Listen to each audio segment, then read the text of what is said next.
अस्सलाम वालेकुम। This is made सेप्चुअल और आज हम मेड सेप्चुअल पे अपना फार्माकोग्नोसी यानी कि advance pharmacognosy of fifth semester के फर्स्ट टॉपिक से स्टार्ट करने वाले हैं। एंड ये टॉपिक स्टार्ट करने से पहले मैं आपको थोड़ा सा एडवांस फार्माकोग्नोसी के लिहाज से भी इंट्रोडक्शन दूंगी। So let's start our lecture. आज के हमारे कंटेंट्स जो हैं लेक्चर के, उनमें सबसे पहले इंट्रोडक्शन आएगा, फिर हम स्पेक्ट्रोस्कोपी को डिस्कस करेंगे। क्रोमेटोग्राफी और रेफरेंस बुक्स मैंने जहाँ से ये टॉपिक्स लिए हैं वो मैं बाद में डिस्कस करूँगी। So moving towards introduction.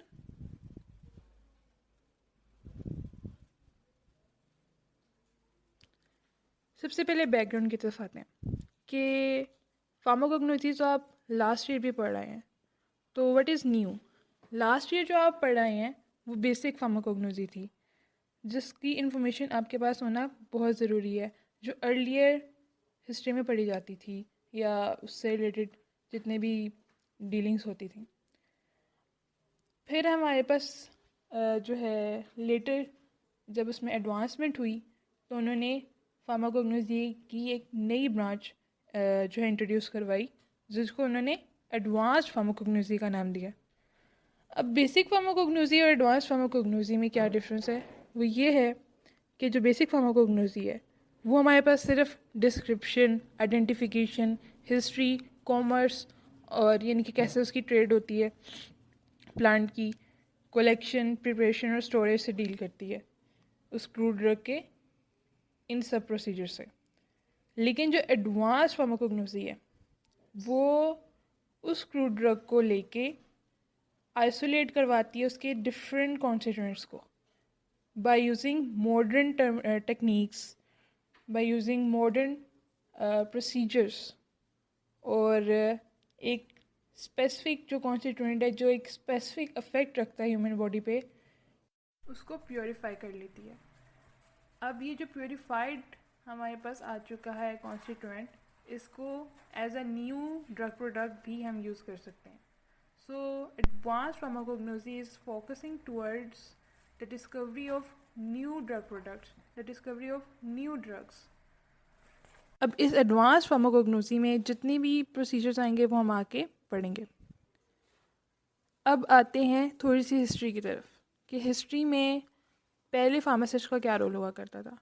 पहले ही फार्मासिस्ट जो था वो हर तरह के प्रोसेसेस करता था, इधर वो फार्माकोलॉजी से रिलेटेड हो या फार्माकोग्नोसी से रिलेटेड हो या किसी भी जो फार्मास्यूटिकल फील्ड से रिलेटेड हो।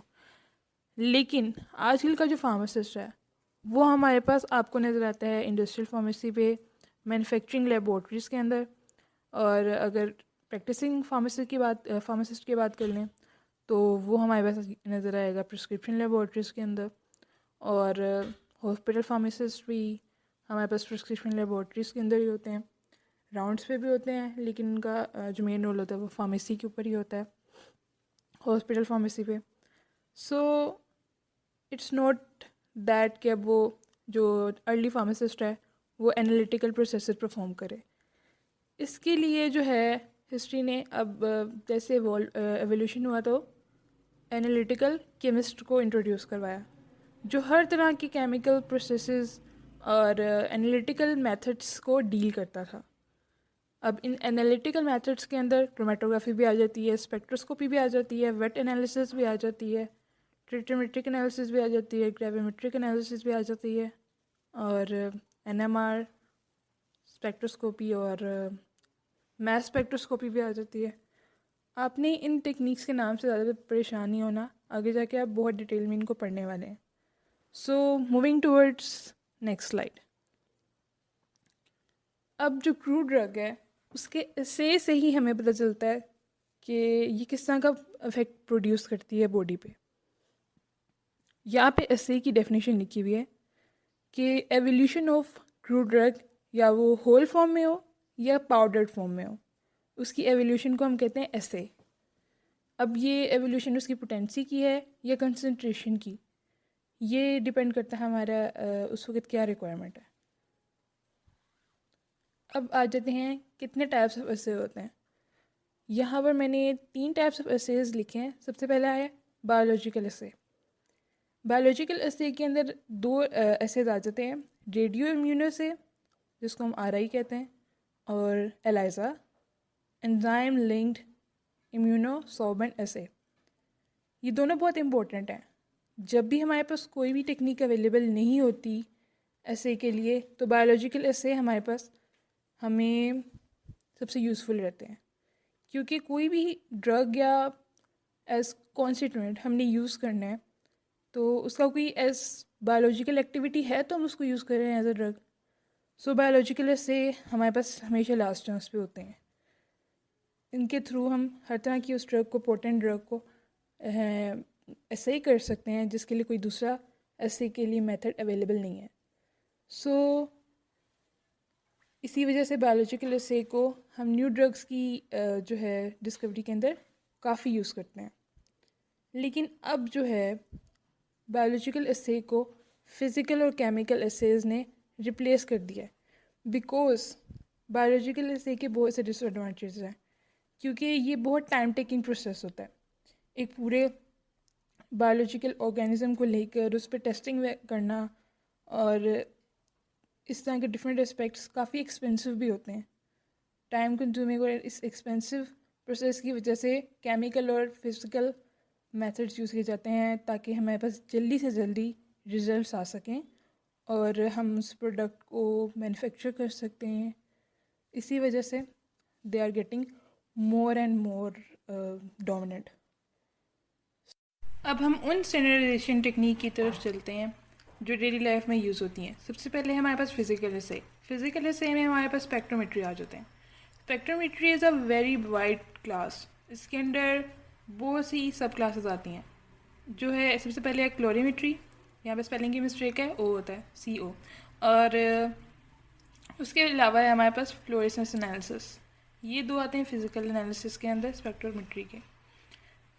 फिर है हमारे पास केमिकल एनालिसिस, और केमिकल एनालिसिस में हमारे पास जो मेन क्लासेस डील की जाती हैं केमिकल एसे के लिए, वो हैं ट्रिटिमेट्रिक एसे या ट्रिटिमेट्रिक एनालिसिस और ग्रेविमेट्रिक एनालिसिस।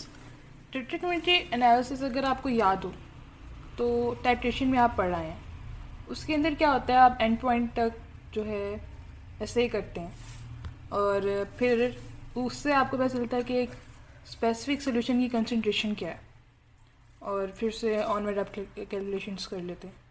लेकिन ग्रेविमेट्रिक एनालिसिस थोड़ा सा अलग है। उसमें ये होता है कि प्रेसिपिटेशंस आप करवाते हैं स्पेसिफिक आइंस की, फिर उनको वे आउट कर लेते हैं और उससे आपको उनकी ऑनवर्ड कैलकुलेशंस में हेल्पफुल होती है और कंसंट्रेशन निकल आती है। इसके बाद मैं आपको थोड़ा सा वाइवा क्वेश्चनिंग के साथ डिस्कस करती हूँ। वाइवा क्वेश्चनिंग में सबसे पहले जो मुझे याद है मुझसे क्वेश्चन पूछा गया था, वो ये था स्पेक्ट्रोस्कोपी और स्पेक्ट्रोमेट्री में क्या डिफरेंस है। तो दिखने में तो ये जो वर्ड्स हैं इंटरचेंजेबल लगते हैं, लेकिन ये इंटरचेंजेबल नहीं है। स्पेक्ट्रोस्कोपी जो है ना, वो हमारे पास है मेजरमेंट ऑफ स्पेक्ट्रम के एक सब्सटेंस ने कितनी इलेक्ट्रोमैग्नेटिक रेडिएशन को एब्जॉर्ब किया है या इमिट किया है, इसकी मेजरमेंट को स्पेक्ट्रम कहते हैं। ये एक पूरा एक स्पेक्ट्रम बना देते हैं। लेकिन जो स्पेक्ट्रोमेट्री है वो हमारे पास इन स्पेक्ट्रम की क्वांटिटेटिव स्टडी को कहते हैं, जिसमें हम इनकी इंटरप्रिटेशन करते हैं स्पेक्ट्रम्स की। So spectrometry is a wide class और स्पेक्ट्रोस्कोपी उसकी सब क्लास कह सकते हैं, जिसके स्पेक्ट्रम्स को हम स्पेक्ट्रोमेट्री में डिस्कस करते हैं। स्पेक्ट्रोमेट्री में क्लोरोमेट्री के जो रिजल्ट्स किए हैं उनकी इंटरप्रिटेशन भी करते हैं। फ्लोरेसेंस एनालिसिस के जो होते हैं फ्लोरेसेंस चार्ट्स, उनकी भी इंटरप्रिटेशन को डिस्कस करता है। So spectrometry is a very wide class, is a very wide field. Moving towards the next question, जो कि हमारे पास है कि क्लोरोमेट्री और स्पेक्ट्रोस्कोपी में क्या डिफरेंस है। तो क्लोरोमेट्री और स्पेक्ट्रोस्कोपी में जो मेन डिफरेंस है वो ये है कि क्लोरोमेट्री हमारे पास लाइट से डील करती है। मेजरमेंट ऑफ लाइट रेस की ट्रांसमिशन, कितनी ट्रांसमिट हुई है एक स्पेसिफिक सोल्यूशन में से लाइट, उसकी मेजरमेंट को क्लोरीमेट्री डिस्कस करती है। जबकि जो स्पेक्ट्रोस्कोपी है हमारे पास इलेक्ट्रोमैग्नेटिक रेडिएशंस की मेजरमेंट यानी कि स्पेक्ट्रम्स की मेजरमेंट को डिस्कस करने का नाम है। अब थर्ड क्वेश्चन हमारे पास है फाइटोकेमिस्ट और फार्माकोलॉजिस्ट, इन दोनों में क्या डिफरेंस है। ये मुझसे पूछा नहीं गया था लेकिन ये हमारी बुक में था ट्रीज एंड एडवांस में, कि जो हमारे पास केमिकल ऐसे हैं जो बेसिक केमिकल ऐसे जिसमें हमारे पास आ जाते हैं टेट्रीमेट्रिक एनालिसिस और ग्राविमेट्रिक एनालिसिस, उनको फाइटोकेमिस्ट भी कर सकते हैं। और एक ये भी था कि जो बायोलॉजिकल एसे हैं, जो सिंपल बायोलॉजिकल एसे हैं, उनके लिए भी फार्माकोलॉजिस्ट की जो है रिक्वायरमेंट नहीं महसूस होती, वो भी फाइटोकेमिस्ट कर सकते हैं। जिसमें हमारे पास आ जाता है ब्राइन श्रिम्प लीथल बायोसे। उसमें होता क्या है कि हम ब्राइन श्रिम्प पे जो हमारे पास कोई भी प्लांट का कंस्टिट्यूएंट है उसका एक्सट्रैक्ट या फ्रैक्शनेटेड एक्सट्रैक्ट उसको लेते हैं और चेक करते हैं कि कितनी अमाउंट पे जाके वो उस ब्राइन फिश के लिए लीथल है। तो अगर जो कंसंट्रेशन इस तरह से है कि काफ़ी हाई हो गई है, एक स्पेसिफिक वैल्यूज़ होती हैं, तो अगर उसके अंदर अंदर रहेगी तो एक्सेप्टेबल है। अगर थोड़ी सी अमाउंट डालने पे ही हमारे पास ब्राइन श्रिम्प जो है वो लीथल उसके लिए हो गया है तो हम उसको टॉक्सिक कह देते हैं।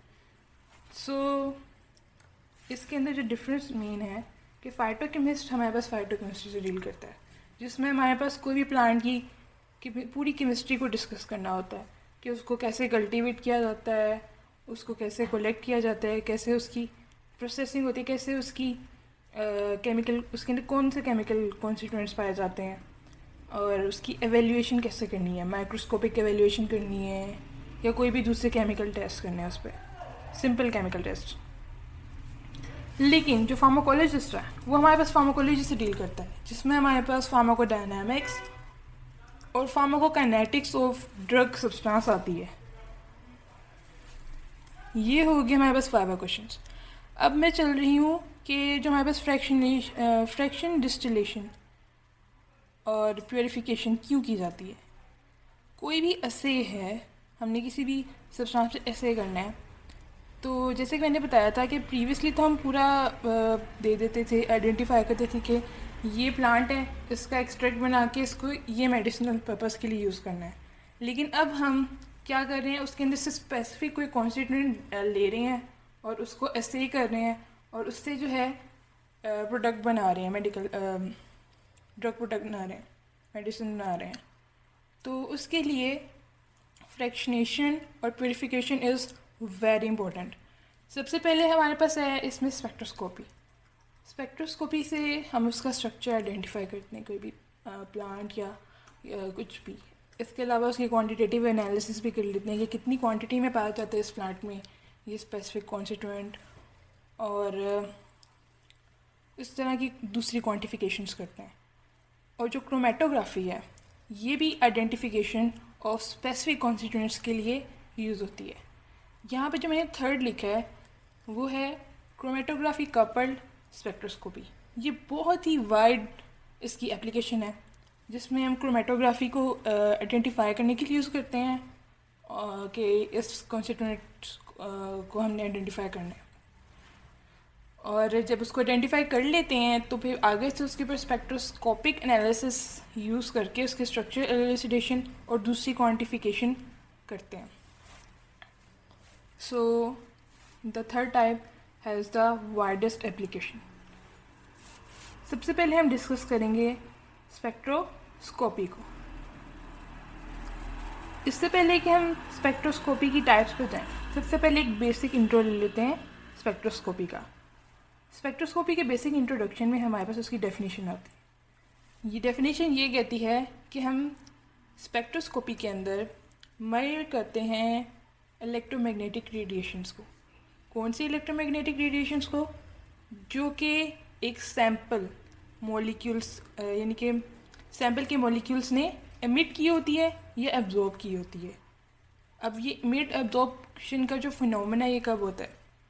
ये तब होता है जब जो मॉलिक्यूल्स हैं अपनी एक स्टेट से उठ के दूसरी एनर्जी स्टेट पे जाते हैं, जिसको हम यूजली दो स्टेट्स को क्या कहते हैं, ग्राउंड स्टेट और एक्साइटेड स्टेट। जब वो ग्राउंड स्टेट से एक्साइटेड स्टेट पे जाते हैं तो उनको एनर्जी की एब्जॉर्बशन रिक्वायर होती है, और वो एनर्जी एब्जॉर्ब करते हैं और एक्साइटेड स्टेट पे चले जाते हैं। लेकिन वो उस स्टेट के अंदर इतने स्टेबल नहीं होते हैं, सो वो वापस आ जाते हैं by emitting that absorbed energy और वापस ग्राउंड स्टेट पे आ जाते हैं। इसी प्रोसेस को स्टडी करना, उसको मेजर करना कि कितनी जो है उसने इलेक्ट्रोमैग्नेटिक रेडिएशन अब्जॉर्ब की थी और कितनी उसने इमिट की हैं, इसको कहते हैं स्पेक्ट्रोस्कोपी। अब स्पेक्ट्रोस्कोपी को हम क्यों स्टडी करते हैं? ताकि हम किसी भी कंपाउंड की स्ट्रक्चरल एलुसिडेशन कर सकें, उसकी क्वांटिफिकेशन कर सकें।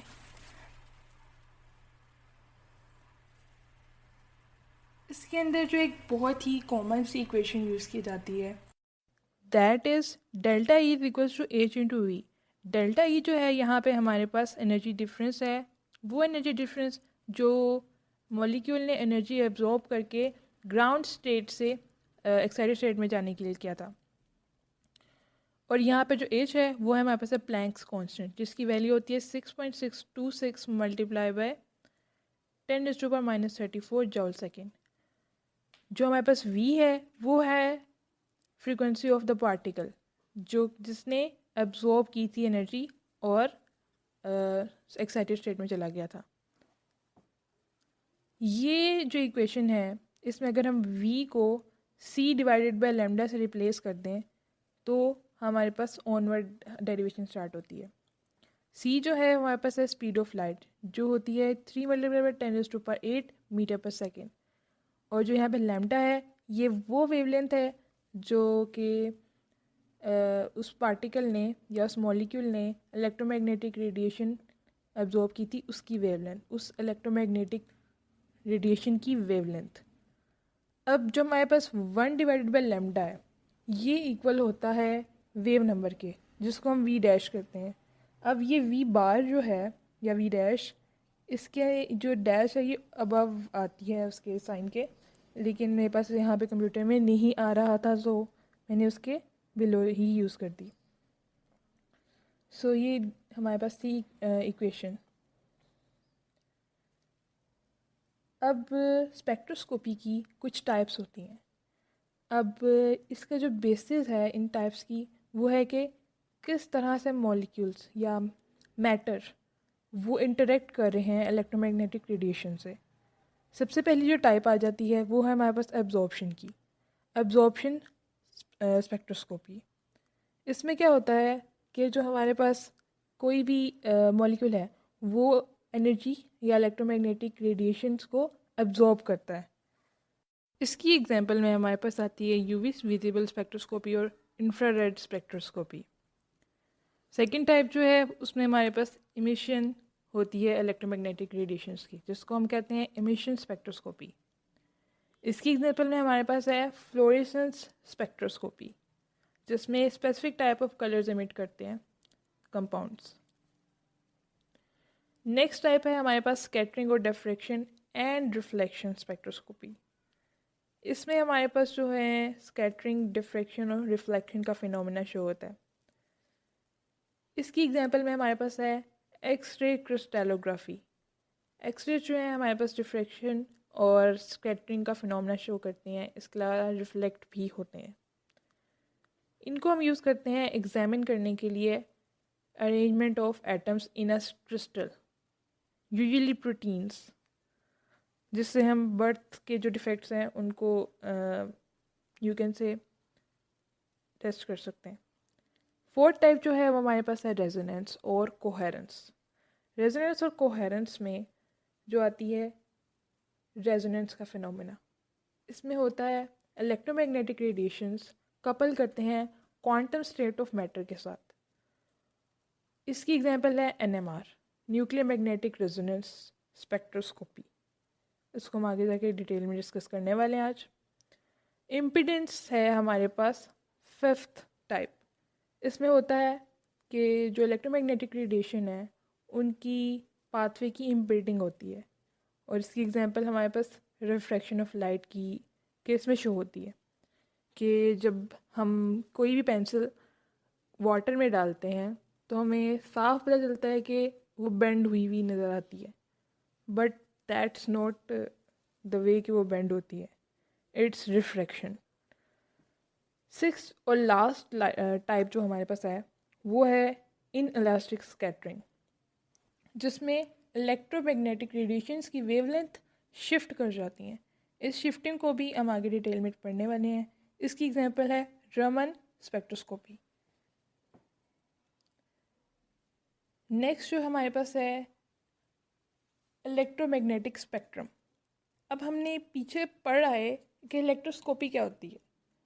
सो ये सारा का सारा हमें ये कह रहा था electromagnetic spectra, electromagnetic spectrum, spectrum की स्टडी, स्पेक्ट्रम की मेजरमेंट। तो what is that spectrum? So let's study that one. इसकी डेफिनेशन की तरफ आएँ तो ये एक कलेक्शन ऑफ मेजरमेंट सिग्नल्स हैं जो कि फंक्शन होते हैं वेवलेंथ का, जो वेवलेंथ को शो कर रहे होते हैं, जो कि during the interaction between matter and electromagnetic radiations के दरमियान में रिकॉर्ड किए जाते हैं। इनकी कुछ टाइप्स हैं, जिसमें सबसे पहली टाइप हमारे पास है एटॉमिक या लाइन स्पेक्ट्रम। एटॉमिक या लाइन स्पेक्ट्रम एटॉमिक से ही शो हो रहा है कि एटम्स शो करते हैं, ये बहुत सिंपल होता है। जबकि जो मॉलिक्यूलर और बैंड स्पेक्ट्रम है ये मॉलिक्यूल्स शो करते हैं। ये रादर जो है एटॉमिक स्पेक्ट्रम की कंपैरिजन में काफ़ी कॉम्प्लेक्स होता है, क्योंकि बैंड्स को इंटरप्रेट करना और उसको स्टडी करना इज़ क्वाइट डिफ़िकल्ट। अब जो लास्ट टाइप है वो हमारे पास है कॉन्टीन्यूअस स्पेक्ट्रम। कॉन्टीन्यूअस स्पेक्ट्रम सबसे ज़्यादा मुश्किल टाइप है, बिकॉज कोई भी चीज़ अगर कॉन्टीन्यूसली इमिट या एब्जॉर्ब कर रही है इलेक्ट्रोमैग्नेटिक रेडिएशंस को या उनके साथ इंटरेक्ट कर रही है तो हमें उसको स्टडी करना काफ़ी डिफ़िकल्ट हो जाता है। अब हमने पढ़ लिया है इलेक्ट्रोमैग्नेटिक स्पेक्ट्रम क्या होता है। Now moving towards electromagnetic radiations. ये इलेक्ट्रोमैग्नेटिक रेडिएशंस जब मैटर के साथ इंटरेक्ट करती हैं तभी हमारे पास स्पेक्ट्रम बनता है, जिसकी हम आगे से स्टडी, मेजरमेंट या इंटरप्रिटेशन करते हैं। So what are these radiations? Let's check it out. ये जो रेडिएशंस हैं ये एक्चुअली में कब प्रोड्यूस होती हैं? जब हमारे पास इलेक्ट्रिक फील्ड और मैग्नेटिक फील्ड दोनों आपस में इंटरेक्ट करती हैं तो फिर ये रेडिएशंस हमारे पास प्रोड्यूस होती हैं। इन रेडिएशंस की कुछ टाइप्स हैं जिनको हम ये नाम देते हैं। सबसे पहले हमारे पास आती है रेडियो वेव, जिसकी जो हमारे पास वेवलेंथ है लॉन्गर होती है, a bit longer as compare to the rest of the rays या रेडिएशंस। फिर हमारे पास आती है माइक्रोवेव्स। माइक्रोवेव्स की स्मॉलर होती है फिर as comparable to radio waves. उसके बाद आती हैं इंफ्रारेड रेडिएशंस, फिर आती है विजिबल रीजन, फिर आता है हमारे पास अल्ट्रा वायलेंट रेडिएशंस, फिर हमारे पास आती है एक्स रेज और एंड पे गामा रेज। जैसे जैसे ये टुवर्ड्स द राइट मूव कर रहे हैं इनकी जो वेवलेंथ है वो स्मॉलर से स्मॉलर होती जा रही है। ये आप with in the diagram show आपको हो रहा होगा। अब ये जो डिफरेंट रेडिएशंस हैं इनकी डिफरेंट एनर्जी होती है, और एनर्जी की ये टाइप्स जो है हमारे पास हैं इलेक्ट्रॉनिक एनर्जी और ट्रांजिशनल एनर्जी, वाइब्रेशनल एनर्जी और रोटेशनल एनर्जी। अब जो हमारे पास ट्रांजिशनल एनर्जी है वो हमारे पास किस वजह से होती है? एक्चुअली में ये मोशन की वजह से होती है। जब भी जो हमारे पास मॉलिक्यूल्स हैं या जो मैटर है वो इंटरेक्ट कर रहा होता है तो एज अ होल वो मूव कर रहा होता है। उस मोशन की वजह से जो उसके पास एनर्जी आती है उसको ट्रांसलेशन एनर्जी कहते हैं। जो सेकंड टाइप है हमारे पास वो है rotational energy. Rotational energy actually में रोटेशन ऑफ द मॉलिक्यूल की वजह से होती है। जब ओवरऑल एक मॉलिक्यूल रोटेट करता है तो उसके अंदर रोटेशनल एनर्जी आ जाती है। थर्ड टाइप है हमारे पास वाइब्रेशनल एनर्जी। वाइब्रेशनल एनर्जी कब आती है? जब एक जो एटम है वो वाइब्रेट करता है या मूव करता है, मोशन शो करता है। तो जब एक atom with in the molecule vibrate करता है तो उसके पास कौन सी एनर्जी होती है? Vibrational energy. Fourth and the last type जो हमारे पास है वो है इलेक्ट्रॉनिक एनर्जी, जो कि इलेक्ट्रॉन्स मूव करते हुए अपने पास रखते हैं। इलेक्ट्रॉन्स इलेक्ट्रॉनिक एनर्जी की वजह से ही मोशन में रहते हैं। नेक्स्ट जो हमारे पास स्लाइड है उसके अंदर इलेक्ट्रोमैग्नेटिक रेडिएशंस की जो डिफरेंट स्पेक्ट्रोस्कोपीज़ हैं उनको डिस्कस किया गया। जो गैमा रेज हैं उनकी जो इमिशन स्पेक्ट्रोस्कोपी है उसको गैमा रे स्पेक्ट्रोस्कोपी कहते हैं। जबकि जो हमारे पास उनकी एब्जॉर्प्शन स्पेक्ट्रोस्कोपी का नाम है मोसबो स्पेक्ट्रोस्कोपी। एक्सरे के अंदर जो इमिशन स्पेक्ट्रोस्कोपी है उसका नाम है फ्लोरेसेंस स्पेक्ट्रोस्कोपी। लेकिन जो उसकी एब्जॉर्प्शन स्पेक्ट्रोस्कोपी है उसको सिंपली एब्जॉर्प्शन स्पेक्ट्रोस्कोपी कहा जाता है। जो हमारे पास यूवी, विजिबल और आईआर, ये तीनों रीजन की जो स्पेक्ट्रोस्कोपीज होती हैं इनको मैंने यहाँ पे एक ही लाइन में रख दिया बिकॉज ये आपस में इंटरलिंक्ड होते हैं। सो आई डिडंट सेग्रीगेटेड दैम। जो हमारे पास यूवी टू आईआर के अंदर आते हैं इमिशन स्पेक्ट्रोस्कोपी, वो है एटॉमिक इमिशन स्पेक्ट्रोस्कोपी और atomic fluorescence spectroscopy. Absorption spectroscopy के अंदर जो इनकी टाइप्स आती हैं वो है हमारे पास UV visible spectroscopy, infrared spectroscopy, spectrophotometry और लास्ट में एटॉमिक एब्जॉर्प्शन स्पेक्ट्रोस्कोपी। माइक्रोवेव के अंदर सिर्फ एब्जॉर्प्शन स्पेक्ट्रोस्कोपी की टाइप्स हैं, जिसके अंदर हमारे पास आती है माइक्रोवेव स्पेक्ट्रोस्कोपी। इसके अंदर मैंने MI लिखा है ताकि आप लोग इसको मैथ स्पेक्ट्रोस्कोपी से भी वो ना कर रहे हैं, इंटरलिंक या कंफ्यूज ना हो जाए उसके साथ। सेकंड टाइप है इसकी इलेक्ट्रॉन स्पिन रेजोनेंस स्पेक्ट्रोस्कोपी। अब जो हमारे पास रेडियो वेव है ये ना तो इमिशन में आती है और ना ही एब्जॉर्प्शन में आती है। It's just you can say coupling, a phenomena of coupling, but मैंने फिर भी लिख दिया यहाँ पे nuclear magnetic resonance spectroscopy. Now moving towards how a spectrometer works. इसका जो वर्किंग प्रिंसिपल है या basic principle you can say, वो ये इस चीज़ पे काम करता है कि कैसे एक जो सर्टेन मॉलिक्यूल है इन द सोल्यूशन वो एब्जॉर्ब कर रहा है इलेक्ट्रोमैग्नेटिक रेडिएशन को, और क्या उसकी किस तरह से एब्जॉर्ब कर रहा है, वाइब्रेशनल एनर्जी की फॉर्म में या रोटेशनल एनर्जी की फॉर्म में, या कैसे इमिट कर रहा है, किसी भी एनर्जी की फॉर्म में वो इमिट कर रहा है। इट्स एक स्पेसिफिक वेवलेंथ पे, जिसको हम स्पेशली नाम देते हैं लैम्डा मैक्स। ये हम फिज़िक्स वगैरह में पीछे पढ़ रहे हैं, आगे भी इनसे काफ़ी डिस्कशन होगी लैम्डा मैक्स से रिलेटेड। अब जो हमारे पास बेसिक प्रिंसिपल है इसकी एक एग्जांपल मैं देना चाहती हूँ कि जो हमारे पास जो टोमेटो है, टोमेटो का रेड कलर आपने कभी सोचा कि क्यों आता है? टोमेटो का रेड कलर ना उसके अंदर मौजूद एक स्पेसिफिक पिगमेंट की वजह से होता है जिसको हम कहते हैं लाइकोपीन। लाइकोपीन जो है एक्चुअली में हमारे पास उसके अंदर होते हैं कंजुगेटेड डबल बॉन्ड्स जो कि एब्जॉर्ब करते हैं लाइट को एट 470 नैनोमीटर, और जिसकी वजह से उसका जो कलर है वो रेड होता है।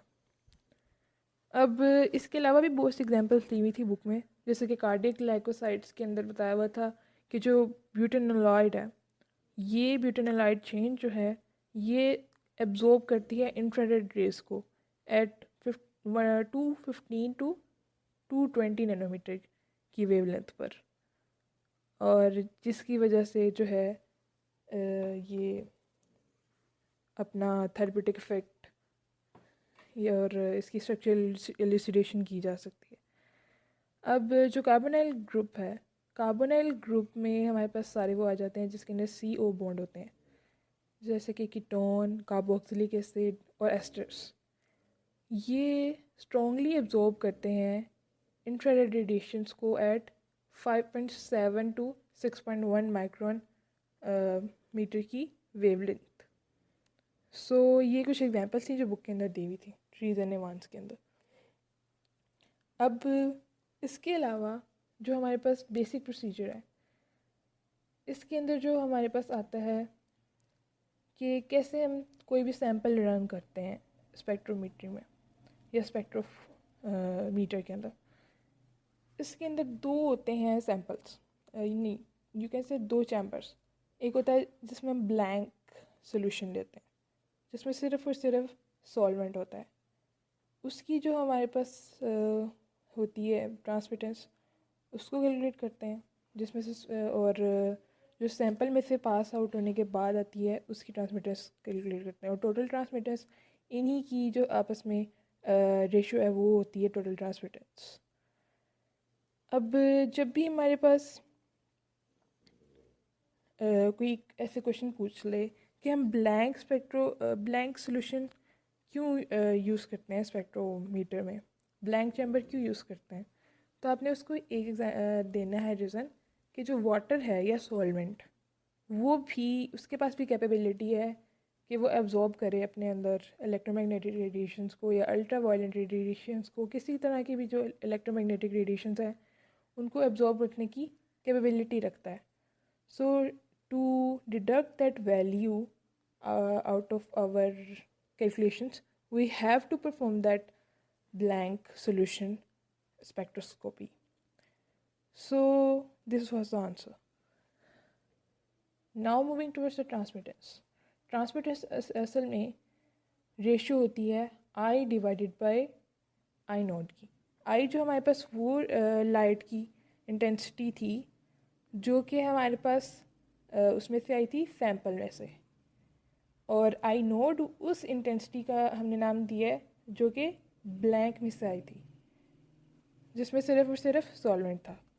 अब यहाँ पर एक चीज़ का बहुत ख्याल रखना चाहिए कि जो सैंपल है, सैंपल सोल्यूशन, उसके अंदर कोई भी दूसरा ऐसा नहीं कंपाउंड होना चाहिए या इम्प्योरिटी नहीं होनी चाहिए जो कि हमारे कैलकुलेशंस को ख़राब कर दे।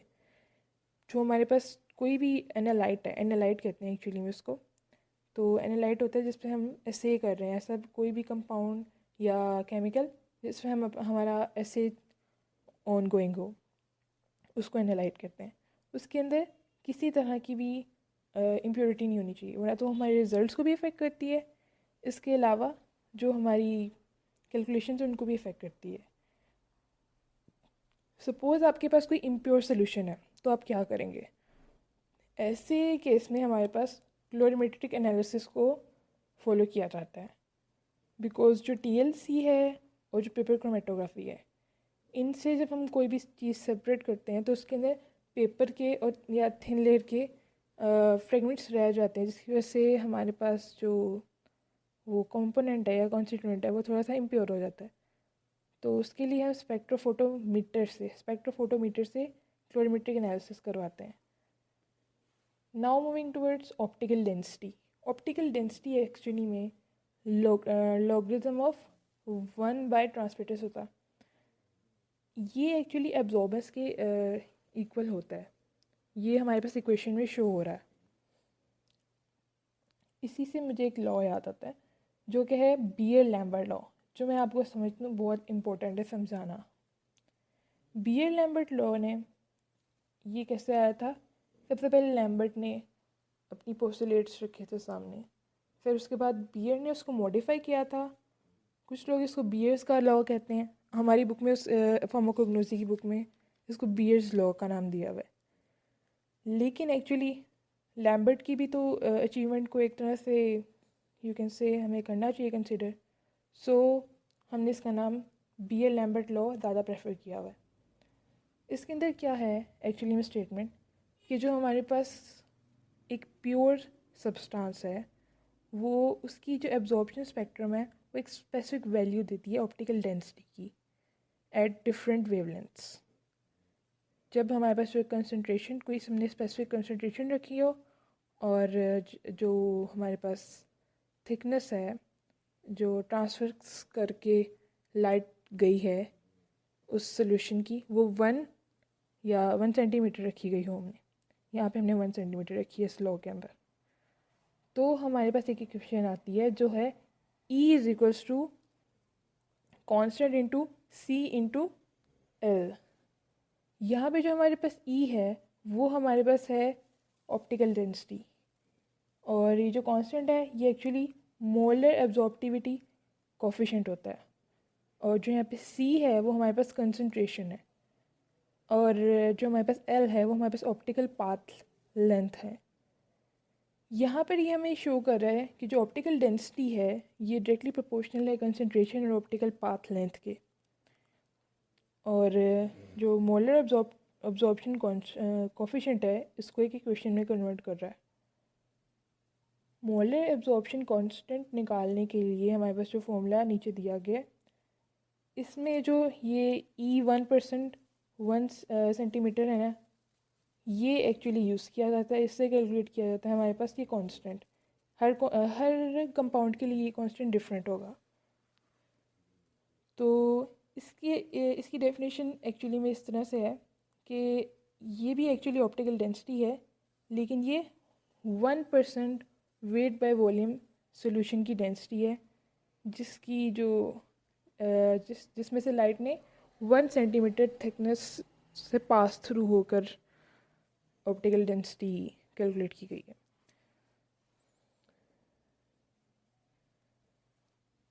अब इस लॉ की कुछ लिमिटेशंस हैं।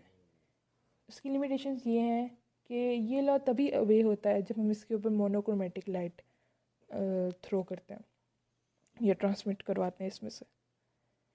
और सेकेंड लिमिटेशन ये है कि ये सिर्फ डाइल्यूट सॉल्यूशंस के लिए जो है एप्लीकेबल होता है।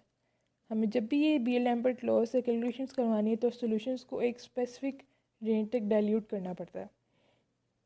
कुछ सॉल्यूशंस जो डाइल्यूट नहीं हो सकते उनके लिए परफॉर्म नहीं हो सकता। और थर्ड जो है वो हमारे पास है, ये सस्पेंशंस पे एप्लीकेबल नहीं होता। और फोर्थ है कि अगर कोई भी इम्प्योरिटी आ जाती है किसी भी वजह से, अननोन इम्प्योरिटी, तो आपका पूरा का पूरा जो ऐसे है एनालिसिस है वो बर्बाद गया। अब थोड़े से वाइवा क्वेश्चनिंग की तरफ आ जाते हैं। सबसे पहले जो क्वेश्चन है वो है difference between spectroscopy and spectrophotometry. अब जो स्पेक्ट्रोस्कोपी है ये हम पीछे भी पढ़ा है, ये एक्चुअली में मेजरमेंट है या स्टडी है उन इमिटेड या एब्जॉर्ब्ड एनर्जी रेडिएशंस की जो आफ्टर इंटरेक्शन बिटवीन मैटर और इलेक्ट्रोमैग्नेटिक रेडिएशंस के इमिट या एब्जॉर्ब होती हैं। जबकि जो स्पेक्ट्रोफोटोमेट्री है वो एक्चुअली में हमारे पास एक मेथड है, वो एक स्टडी नहीं है, वो सिर्फ एक मेथड है। जब हम कोई भी दूसरा प्रोसेस नहीं परफॉर्म कर पा रहे होते इम्प्योरिटीज़ की वजह से, तो हम स्पेक्ट्रोफोटोमेट्री या क्लोरीमेट्री की तरफ जाते हैं। और इसके अंदर जो है हमारे पास लाइट एब्जॉर्प्शन को कैलकुलेट किया जाता है। Just you can say spectrophotometry is a method जिसमें लाइट एब्जॉर्प्शन को देखा जा रहा है, और स्पेक्ट्रोस्कोपी एक्चुअली में इलेक्ट्रोमैग्नेटिक रेडिएशंस को मेजर कर रहा है, उनके स्पेक्ट्रा को लेके चल रहा है। अब जो मैंने यहाँ पे एक टर्म बोली है क्लोरीमेट्री, ये भी एक्चुअली फोटोमेट्री के जैसे ही लाइट एब्जॉर्प्शन को मेजर करती है, लेकिन उसमें क्या होता है कि ज़्यादा वाइड रेंज ऑफ लाइट को ये मेजर नहीं कर सकती क्लोरीमेट्री, वो सिर्फ एक विजिबल रेंज के अंदर ही मेजर कर सकती है। लेकिन जो स्पेक्ट्रोफोटोमीटर है वो एक वाइड रेंज ऑफ लाइट की जो मेजरमेंट है उसको कैलकुलेट करने के लिए यूज़ किया जाता है। ये बस मैंने एज ए नॉलेज के लिए बताया था, ये क्वेश्चन वाइवा में नहीं पूछा गया था। क्लोरीमेट्री और स्पेक्ट्रोफोटोमेट्री के दरमियान डिफरेंस पूछा गया था स्पेक्ट्रोफोटोमेट्री और स्पेक्ट्रोस्कोपी के दरमियान में। नेक्स्ट जो है वो हमारे पास है मोनोक्रोमेटिक और पॉलीक्रोमेटिक लाइट के दरमियान में डिफरेंस। मोनोक्रोमेटिक लाइट जो होती है वो सिर्फ एक स्पेसिफिक वेवलेंथ की लाइट होती है, एक डिस्टिंक्ट लाइट बीम। जबकि जो पॉलीक्रोमेटिक लाइट होती है उसके अंदर डिफरेंट किस्म की वेवलेंथ की लाइट्स होती हैं, यू कैन से हेट्रोक्रोमेटिक। और ये था बस इसके दरमियान difference. Next moving towards most important question कि what is the difference between destructive and non destructive methods.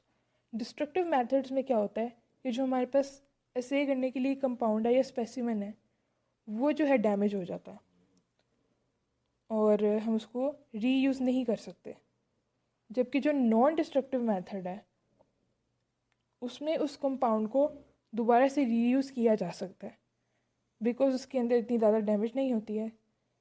अब जो हमारे पास नॉन डिस्ट्रक्टिव मेथड है ये काफ़ी एक्सपेंसिव होता है और जो डिस्ट्रक्टिव मेथड है ये काफ़ी यू कैन से इतना एक्सपेंसिव नहीं होता, just as comparable to non destructive method cheap होता है।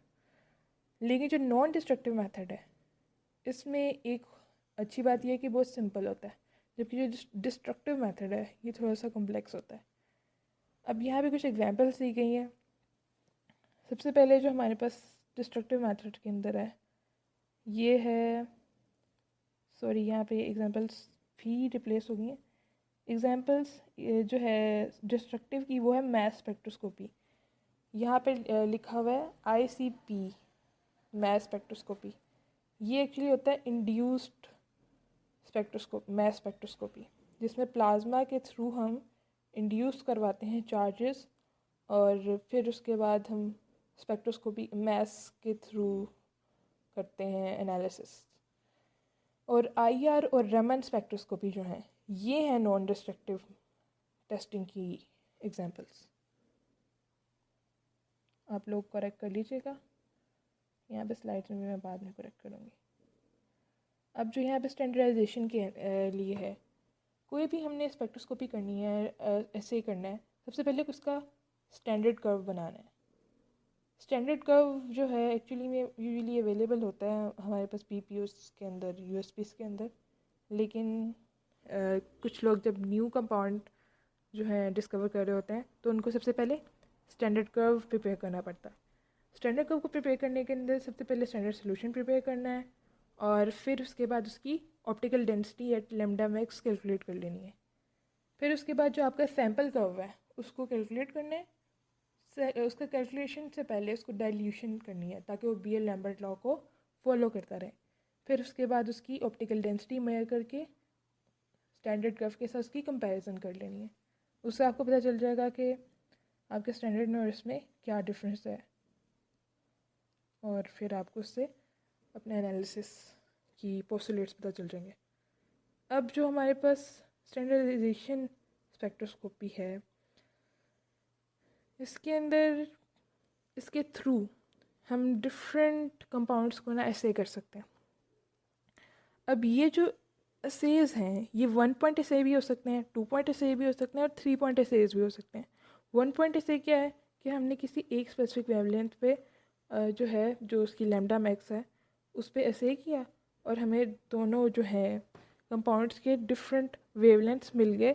दैट्स आर दोनों डिफरेंट थे और हमने उनको सेपरेट आउट कर दिया कि ये अलग है और ये अलग है।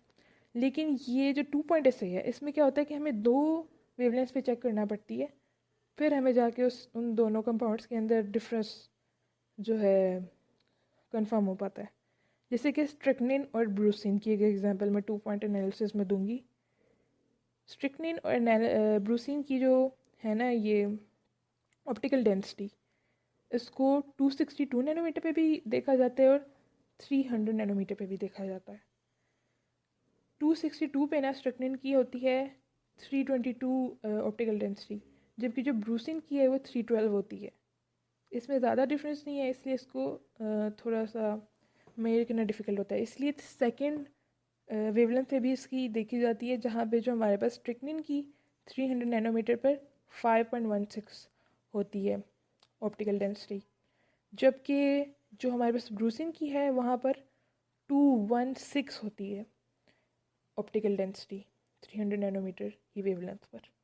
सो ये दोनों भी डिस्टिंग्विश हो जाते हैं। अब 3 पॉइंट ऐसे में मैं आपको स्टेरॉयडल कंपाउंड्स की एग्जांपल दूंगी।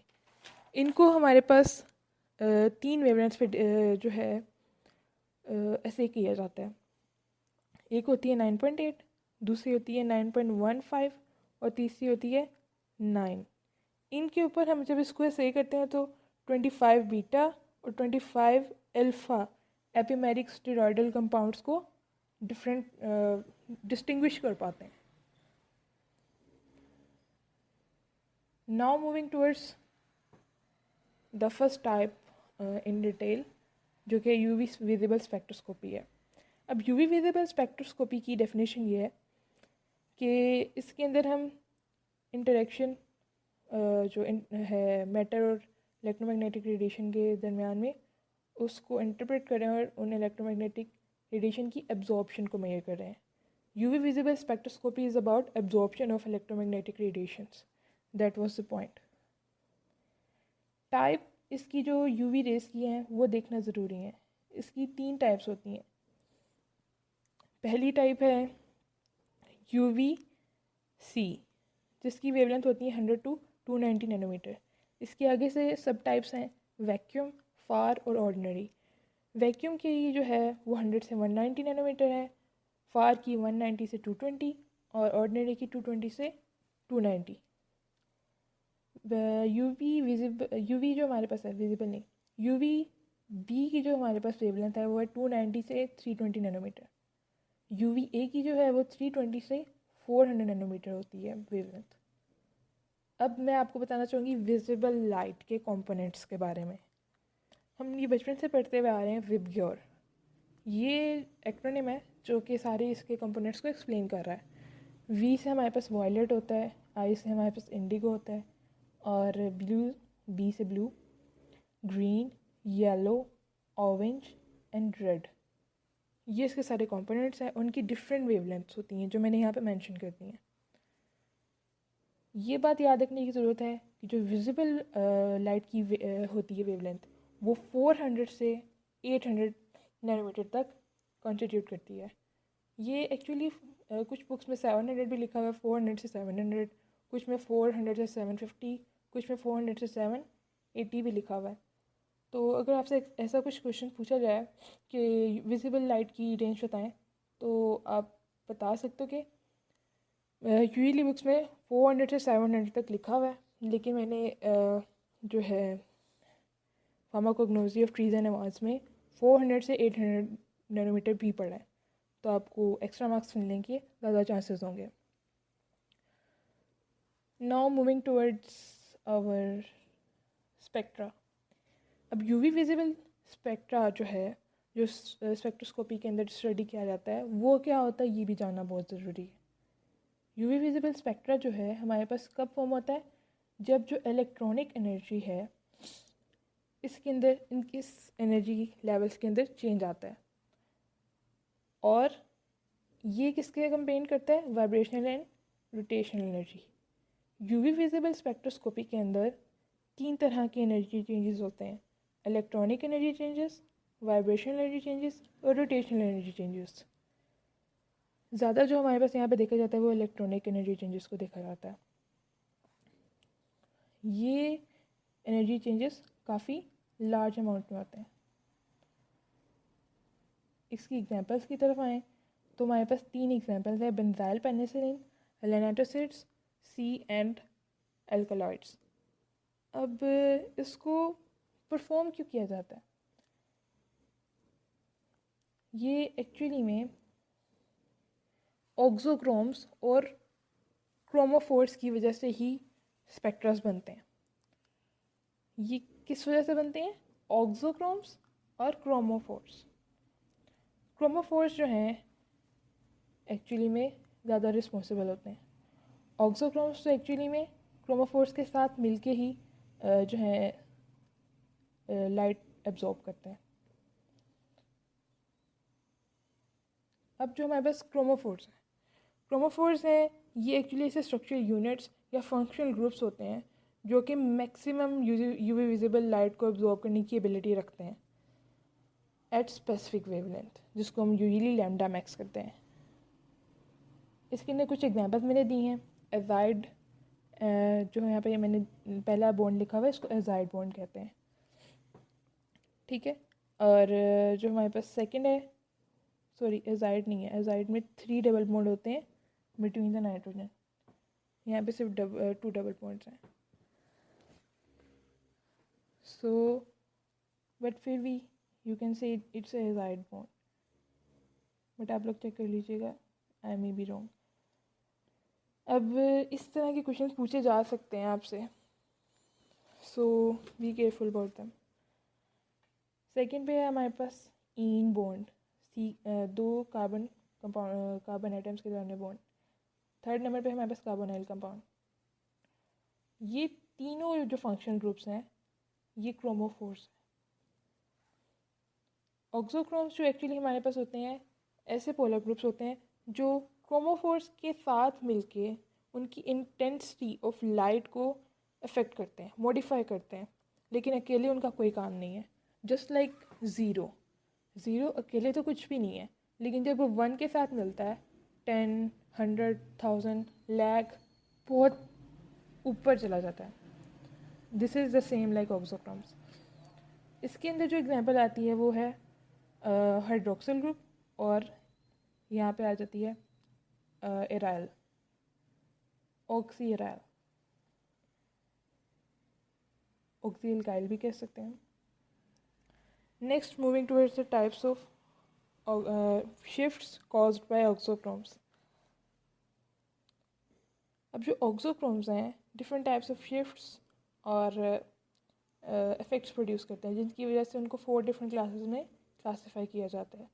कुछ ऑक्सोक्रोम्स बैथोक्रोमिक शिफ्ट कॉज करते हैं। अब बैथोक्रोमिक शिफ्ट क्या होती है एक्चुअली में, जब ऑक्सोक्रोम्स क्रोमोफोर की जो होती वेवलेंथ है उसको लॉन्गर में कन्वर्ट कर दें तो वो हमारे पास बैथोक्रोमिक शिफ्ट कहलाएगी। इसको हम यूजुअली रेड शिफ्ट भी कहते हैं, क्योंकि रेड लाइट की वेवलेंथ हाई होती है, सो ये लॉन्गर की तरफ शिफ्ट कर रहा है, तो बैथोक्रोमिक शिफ्ट या रेड शिफ्ट। इसकी एग्जांपल्स में हमारे पास आ जाते हैं alkyl substitutions on olefin. Alkyl substitution olefin की जो एब्जॉर्प्शन कैपेबिलिटी है उसको लॉन्गर वेवलेंथ में कन्वर्ट कर देते हैं। वो लॉन्गर वेवलेंथ की लाइट्स को फिर एब्जॉर्ब करने लग जाते हैं। फिर उसके बाद हमारे पास आता है इसको हिप्सोक्रोमिक शिफ्ट कहते हैं। ये एक्चुअली में ब्लू शिफ्ट भी कहलाती है।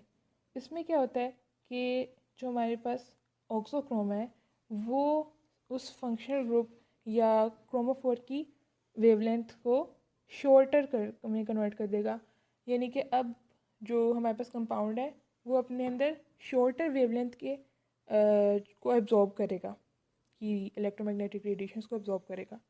अब जो हमारे पास इसकी एग्जांपल है वो है chlorine substitution on olefin. Next जो हमारे पास टाइप है वो है हमारे पास हाइपरक्रोमिक इफेक्ट। हाइपरक्रोमिक इफेक्ट में होता है कि जो हमारे पास ऑक्सोक्रोम है वो क्रोमोफोर की इंटेंसिटी ऑफ एब्जॉर्प्शन को मैक्सिमम कर देता है, इंक्रीज़ कर देता है। और इसकी एग्जांपल में हमारे पास आ जाती है टोलीन में जो हमारे पास मिथाइल सब्स्टिट्यूशन है बेंजीन के साथ, वो एक्चुअली में उसकी एब्जॉर्प्शन कैपेसिटी को इंक्रीज़ कर देती है। नेक्स्ट टाइप जो है वो हमारे पास है हाइपोक्रोमिक इफेक्ट की। इस तरह के जो ऑक्सोक्रोम्स हैं एक्चुअली में क्रोमोफोर की intensity of absorption of light को डिक्रीज़ कर देते हैं, कि वो जितनी एब्जॉर्प्शन ऑफ लाइट पहले कर रहा था उसको अब डिक्रीज़ कर देंगे। ये मैंने इसलिए समझाया क्योंकि थोड़ा सा आगे इससे रिलेटेड है, सो बाकी आपको अंडरस्टैंडिंग में हेल्पफुल होगा। बाकी हम इससे रिलेटेड जितना भी है वो एनालिटिकल यानी कि एनालिसिस में पढ़ेंगे, फार्मास्यूटिकल एनालिसिस में। अब जो हमारे पास यूवी विजिबल स्पेक्ट्रम है वो एक्चुअली एक बैंडेड स्पेक्ट्रम है। अब इस बैंडेड स्पेक्ट्रम में 4 तरह के बैंड्स आते हैं। पहला बैंड जो है वो हमारे पास है के बैंड। अब के बैंड जो है वो कब होता है, जब हमारे पास ट्रांजिशन होती है पाई टू पाई। और जो सेकंड बैंड है वो हमारे पास है आर बैंड। जब एन टू पाई ट्रांजिशन होती है तो हमारे पास आर बैंड फॉर्म होता है। अब थर्ड टाइप जो है वो हमारे पास है वी बैंड, ये एक्चुअली में हेट्रोएटॉमिक या एरोमेटिक या फिर एरोमेटिक मॉलिक्यूल्स की वजह से बनता है। Last but not the least हमारे पास जो टाइप है वो है ई बैंड।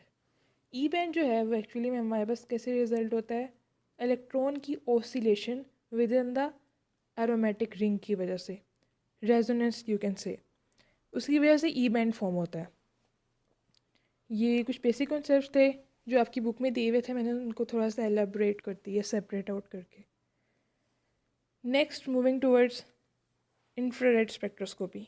इंफ्रारेड स्पेक्ट्रोस्कोपी के अंदर सबसे पहले उसकी डेफिनेशन को देखते हैं।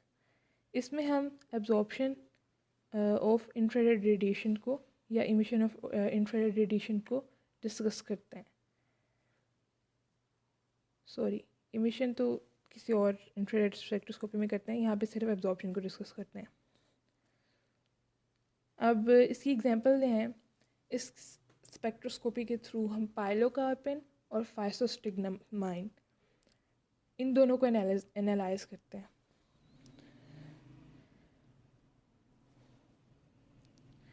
अब इसकी जो इंफ्रारेड रेडिएशन हैं इनकी टाइप हैं नियर इंफ्रारेड रेडिएशन, मिडिल या ऑर्डिनरी इंफ्रारेड रेडिएशन, या थर्ड टाइप जो हमारे पास है फार इंफ्रारेड रेडिएशन। इनकी स्पेसिफिक वेवलेंथ है। एक्चुअली ये जो वेवलेंथ है ना, ये पेपर में पूछा जाती है, लेकिन फार्मास्यूटिकल एनालिसिस के पेपर में आपके जो ये फार्माकोग्नोसी से रिलेटेड है ना, वो स्पेक्ट्रोस्कोपी और क्रोमेटोग्राफी के सिर्फ शॉर्ट क्वेश्चन आंसर्स पूछे जाते हैं।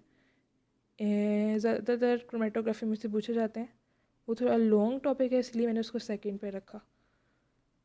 इसीलिए आज एक शॉर्ट टॉपिक कवर कर रहे हैं, डोंट बी कन्फ्यूज्ड। इसका एक सिंपल सा भी, अगर आपको ये टॉपिक काफ़ी लंबा लग रहा है तो मैं एक सिंपल सी एक यूट्यूब चैनल का भी लिंक शो कर दूँगी आपको डिस्क्रिप्शन में, वहाँ पे जाके पहले बेसिक देख लीजिएगा। If you like that video much you can just get to that one.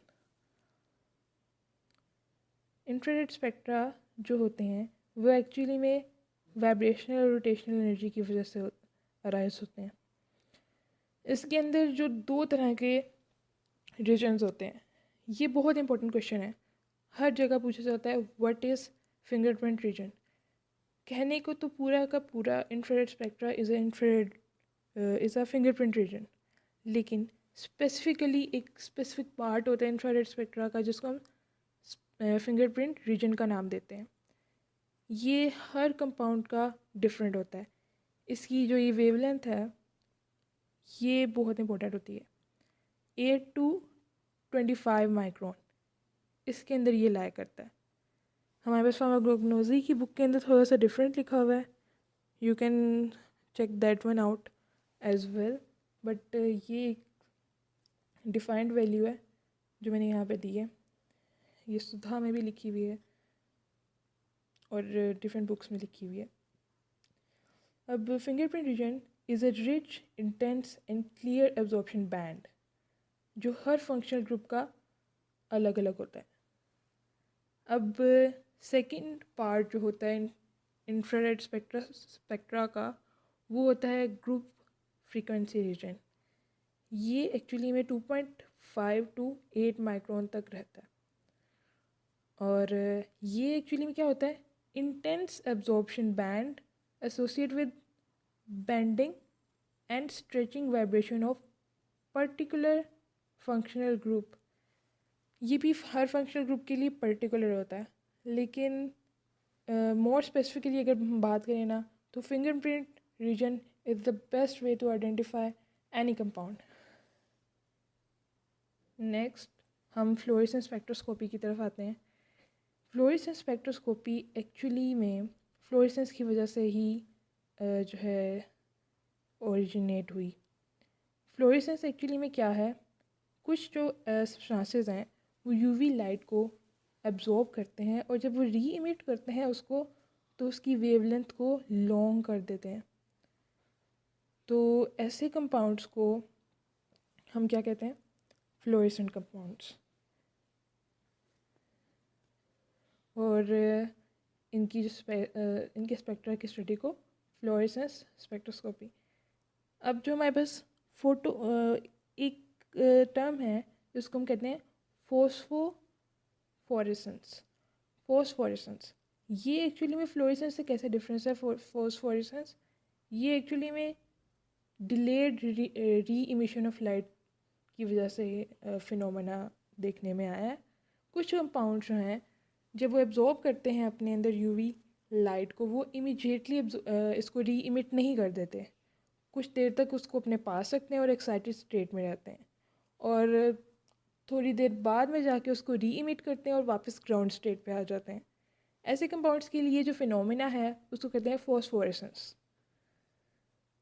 अब जो फ्लोरेसेंस स्पेक्ट्रा है इसके कुछ करेक्टरिस्टिक जो है ना स्पेक्ट्रम शो होते हैं, तो उसको हमने नाम दे दिया है फ्लोरेसेंस स्पेक्ट्रा।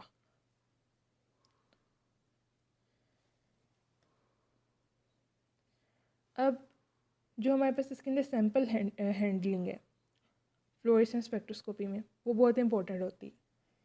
जो हमारे पास सॉलिड है ना उसको हम डायरेक्टली लैंप के अंडर जो है टेस्ट कर सकते हैं, लेकिन जो लिक्विड्स हैं उनको किसी पेपर पे रख के, या तो सच पेपर पे रख के नहीं, पेपर पे यू कैन से डिप करके और फिर उसको लैंप के अंदर रखते हैं, या फिर ट्यूब के अंदर डाल के या किसी ऐसी नॉन फ्लोरेसेंट डिश में डाल के उसको लैंप के नीचे इंट्रोड्यूस करवाते हैं। अब जो स्टॉक्स था उसने थ्योरी प्रोड्यूस की थी फ्लोरेसेंस के लिए कि जो फ्लोरेसेंट कंपाउंड्स हैं वो जब अपने अंदर एब्जॉर्ब करते हैं यूवी विजिबल लाइट को, री इमिट करते हुए उनकी वेवलेंथ इंक्रीज़ कर देते हैं। So that was discovered in 1852। अब ये जो होते हैं फ्लोरेसेंट कंपाउंड्स, ये एक्चुअली में तभी जो है लाइट को री इमिट करते हैं जब तक इनके पास एक सोर्स होता है। जब सोर्स रिमूव किया जाए तो ये फ्लोरेसेंस नहीं रहता है।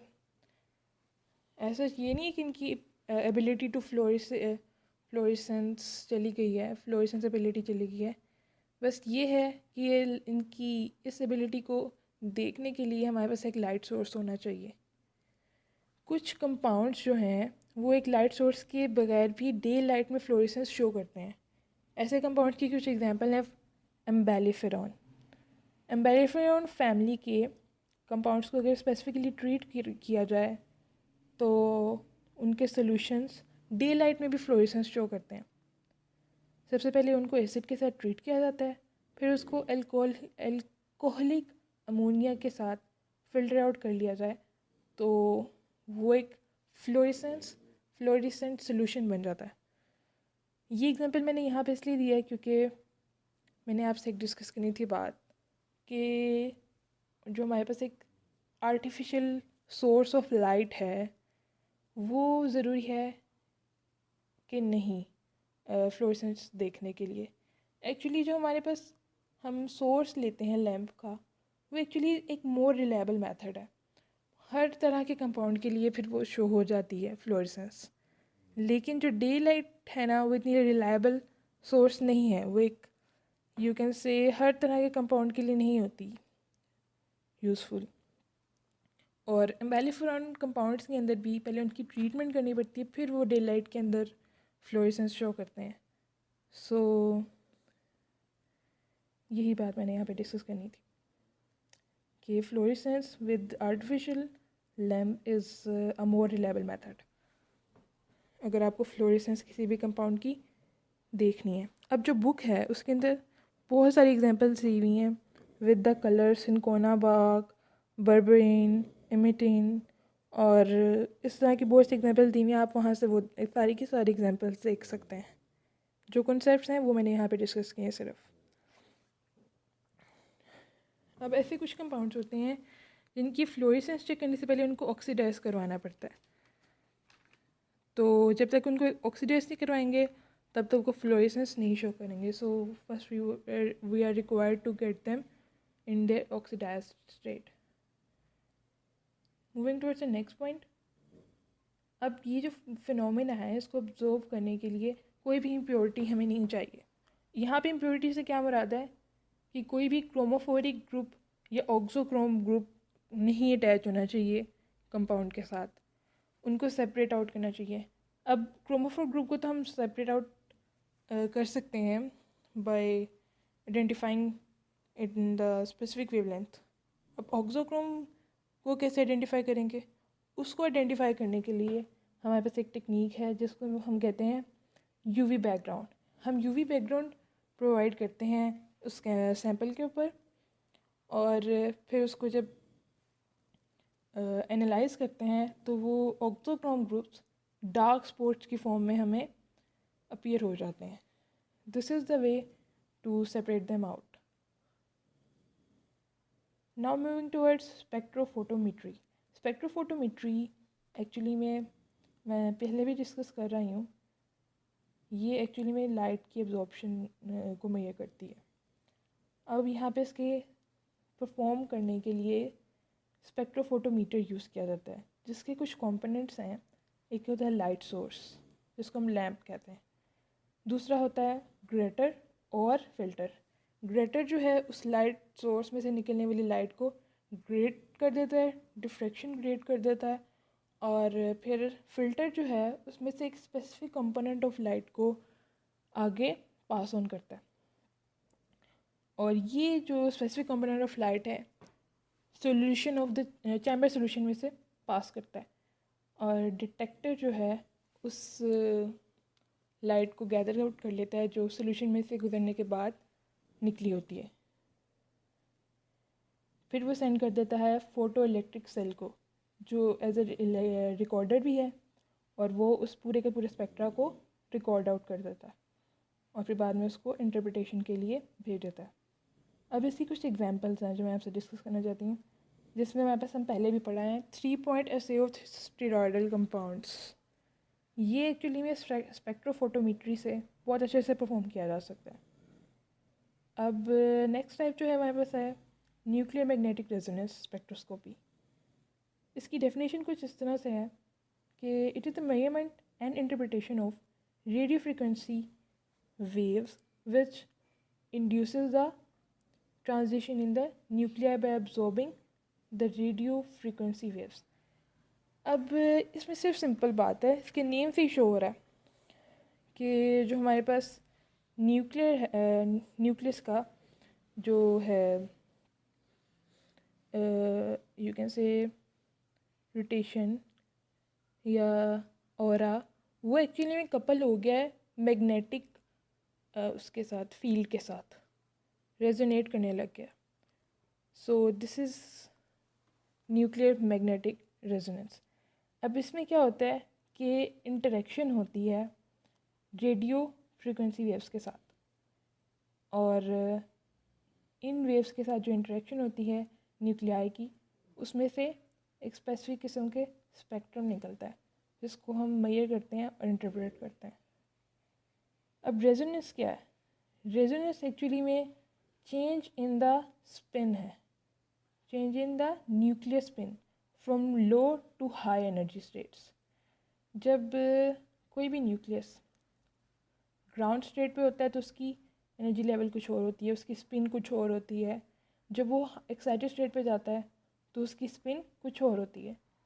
अब इस चेंज को जो वो ग्राउंड स्टेट से एक्साइटेड स्टेट पे गया, उसकी स्पिन में जो चेंज आया उसको कहते हैं रेजोनेंस। अब न्यूक्लियर मैग्नेटिक रेजोनेंस में कुछ प्रोसेसेस हैं जो मैं आपको बताना चाहूँगी। पहला है रिलैक्सेशन। रिलैक्सेशन ये है कि जब वो एक्साइटेड स्टेट में चला गया तो उसने वापस आना है।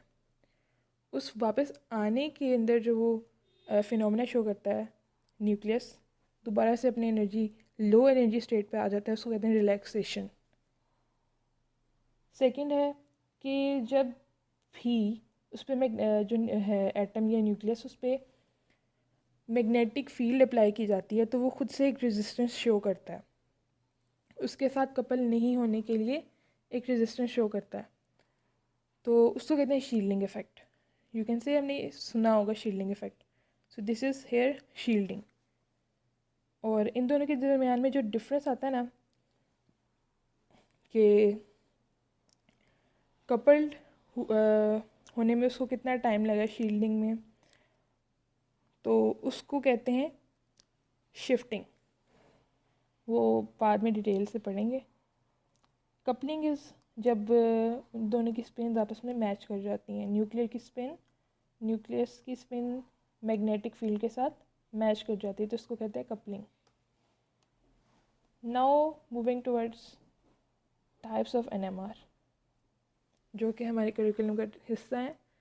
सबसे पहली है 1H एनएमआर स्पेक्ट्रोस्कोपी। ये एक्चुअली में हाइड्रोजन एटम की वजह से जो शो होती है स्पेक्ट्रोस्कोपी, उसको कहते हैं। अब इसमें है कि हमने हाइड्रोजन को रेफरेंस लिया हुआ है। इसके थ्रू हम बहुत से अल्कलॉइडल कंपाउंड्स का ऐसे कर सकते हैं और क्वांटिटेटिव डिटर्मिनेशन भी कर सकते हैं और मल्टीवेरिएट डेटा एनालिसिस भी निकाल सकते हैं। अब मल्टीवेरिएट डेटा एनालिसिस ये एक्चुअली में क्या है कि हाइपेरिकम की दो टाइप्स होती हैं। एक टाइप जो है हमारे पास ओपियाइड रिसेप्टर्स पे एक्ट करती है, नॉन सेलेक्टिव ओपियाइड रिसेप्टर्स पर, और दूसरी टाइप जो है वो एक्ट करती है कॉर्टिकोट्रोफिन रिलीजिंग टाइप 1 रिसेप्टर्स पर। ये एक्चुअली में हाइपोथैलेमस में रिसेप्टर्स होते हैं, उन पे एक्ट करती है। तो इन दोनों हाइपेरिकम के एक्सट्रैक्ट्स को डिस्टिंग्विश करना और उनके अंदर एनालिसिस परफॉर्म करना is way too difficult process. तो इसके लिए हम यूज़ करते हैं 1H एनएमआर स्पेक्ट्रोस्कोपी, जिसके अंदर हमने जो हाइड्रोजन है उसको एज अ स्टैंडर्ड लिया हुआ है, जिसको हम प्रोटियम भी कहते हैं। सेकंड जो है वो हमारे पास है 13 कार्बन एनएमआर स्पेक्ट्रोस्कोपी। ये एक्चुअली में रेजिन्स ऑफ वेरियस जो है ना रेजिनस का जो प्लांट्स हैं उनके एग्ज्यूड्स को डिस्टिंग्विश करने के लिए यूज़ की जाती है। इसके अंदर जो 13 कार्बन है ना उसको स्टैंडर्ड लिया जाता है। थर्ड टाइप जो है ना वो एक्चुअली में एक कपल्ड टाइप है, जिसके अंदर जो हाइड्रोजन एनएमआर को कपल किया जाता है कार्बन एनएमआर के साथ। कुछ कंपाउंड्स ऐसे होते हैं जिनके एग्ज्यूड्स को एनालाइज करने के लिए दोनों को कपल करना पड़ता है, जैसे कि कॉनिफरे फैमिली के डिफरेंट एग्ज्यूड्स हैं, जैसे कि पाइनस का एग्ज्यूड। इसको जो है स्टडी करने के लिए, करेक्टराइज करने के लिए, एनालाइज करने के लिए हम इन दोनों को कपल करते हैं। सो लास्ट जो हमारे पास स्पेक्ट्रोस्कोपी की टाइप है वो है मैस स्पेक्ट्रोस्कोपी। मैस स्पेक्ट्रोस्कोपी में एक्चुअली में हम मैसेस की बेस पे, मैस टू चार्ज रेशियो की बेस पे एनालिसिस परफॉर्म करते हैं, जो कि जो हमारे पास आइसोटोप्स में भी हमने पढ़ा था पीछे केमिस्ट्री में, और फिज़िक्स में भी पढ़ा था अपने इंटरमीडिएट में, कि वो मैथ्स की बेस पे आइसोटोप्स को सेपरेट आउट कर देती है। इसी तरह यहाँ पर भी यही होगा कि जो डिफरेंट हमने पूरा मिक्सचर ऐड किया है प्लांट का, उसके अंदर डिफरेंट तरह के डिफरेंट मैसेज वाले कंपाउंड्स होंगे, उनको उनके मैस की बेस पे सेपरेट आउट किया जाएगा। अब जो हमारे पास मैस स्पेक्ट्रोस्कोपी है उसकी दो टाइप्स होती हैं, जिसमें एक सिंगल मैस स्पेक्ट्रोमीटर होगा ना, उसको यूज़ किया जाता है स्ट्रक्चरल इलूसिडेशन के लिए। स्ट्रक्चरल इलूसिडेशन से याद आया कि जो NMR है ना वो भी सिर्फ स्ट्रक्चरल इलूसिडेशन के लिए यूज़ की जाती है, उसका दूसरा कोई और काम नहीं है। और दूसरी जो इसकी moving back towards this concept, इसकी टाइप थी मैस स्पेक्ट्रोस्कोपी की पहली टाइप थी जिसमें सिर्फ एक स्पेक्ट्रोमीटर यूज़ हुआ था। दूसरी टाइप वो है जिसमें दो मैस स्पेक्ट्रोमीटर यूज़ किए जाते हैं, इसको कहते हैं टेंडम स्पेक्ट्रोस्कोपी। इसको हम क्वांटिटेटिव डिटर्मिनेशन के लिए यूज़ करते हैं। अब कुछ एडवांटेजेस हैं मैस स्पेक्ट्रोस्कोपी के, वो ये हैं कि ये काफ़ी सेंसिटिव प्रोसीजर है। इसमें पिकोग्राम के जो है ना एनालिसिस, वो भी हम परफॉर्म कर सकते हैं। ये इतनी सेंसिटिविटी रखता है, डिफरेंस करवा सकता है मैसेज के दरमियान में, इवन पीकोग्राम तक। अब ये बहुत ही स्पेसिफिक प्रोसीजर है। इसकी स्पेसिफिसिटी जो है ना वो कंपेयर करती है रेडियो इम्यूनोएसिड से। लेकिन ये रेडियो इम्यूनोएसिड से कैसे बेटर है कि ये रैपिड रिजल्ट्स प्रोवाइड करता है, इंस्टेंटेनियस प्रोसेस है, पलक झपकते ही हो जाता है। ऐसा होता नहीं, लेकिन यू कैन से कि कम टाइम रिक्वायर करता है। एग्जाम्पल्स में हम आए तो वो ये है कि बहुत सारी एग्जाम्पल्स लिखी हुई हैं हमारी जो ट्रीज़ एंड एडवांस है उसमें, भर भर की एग्जाम्पल्स लिखी हुई हैं हर स्पेक्ट्रोस्कोपी से रिलेटेड। लेकिन अभी तक जितना भी पेपर्स हुए हैं, these examples were not asked, so just take them for learning, for understanding। जहाँ से जो मुश्किल लगे आप कमेंट करके पीछे नीचे पूछ सकते हैं। यहाँ तक हमारा कंप्लीट हो गया। थोड़ा सा स्पेक्ट्रोस्कोपी को कंक्लूड करने की कोशिश करते हैं। हो तो नहीं पाएगी, लेकिन let's try. UV visible spectroscopy actually में मैग्नेटिक रेडिएशन की वो टाइप है जिसमें यूवी विजिबल स्पेक्ट्रा फॉर्म होता है। इसमें जो इलेक्ट्रॉन्स हैं वो इन्वॉल्व होते हैं और ये एक्चुअली में एब्जॉर्बेंस को स्टडी करते हैं, इलेक्ट्रोमैग्नेटिक रेडिएशन की एब्जॉर्बेंस को।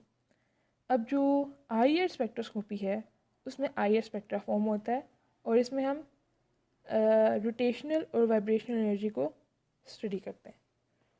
अब जो टाइप ऑफ इंटरेक्शन है ये भी एब्जॉर्बेंस है, जिसे मैंने पहले बताया था।